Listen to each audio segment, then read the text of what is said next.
यानी कि उसको कोई साथ नहीं चाहिए, तो शी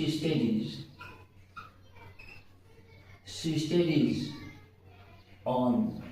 अब यहाँ सी है तो यहाँ हर बन जाएगा, ऑन हर, ऑन बन जाएगा, ऑन हर ऑन।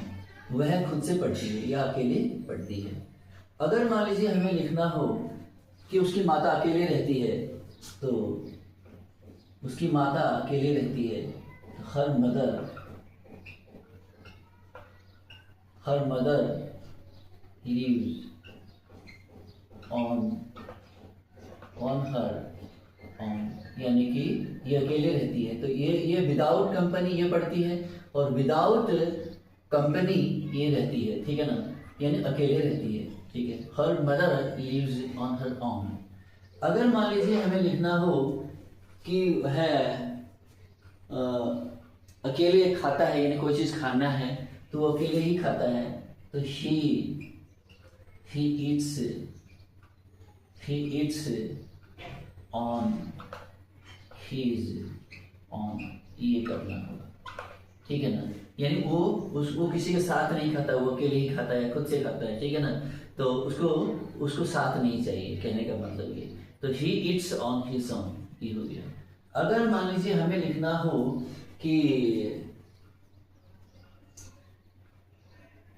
उसे अकेले रहने दो,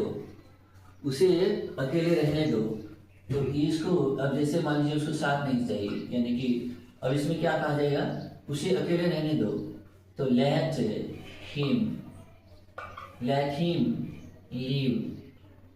him live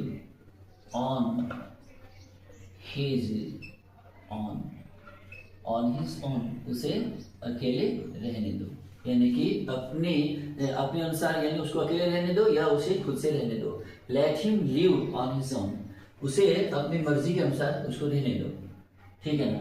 अगर हमें लिखना हो कि उसे अकेले करने दो, कोई काम मान लीजिए उसे अकेले करने दो, तो अब जैसे कि इसमें किसी की मदद के बिना कोई काम किया जाएगा, यानी उसको रहने दो, यानी ऑन हिज ओन, यानी उसकी सहायता नहीं होनी चाहिए, वो बिना किसी सहायता के उसे रहने दो। तो अगर मान लीजिए हमें लिखना है कि इसे खुद से करने दो, यानी उसकी मदद मत करो, तो let him do it on his own, इसे अपने आप करने दो, यानी अकेले करने दो या उसे खुद से करने दो। Let him do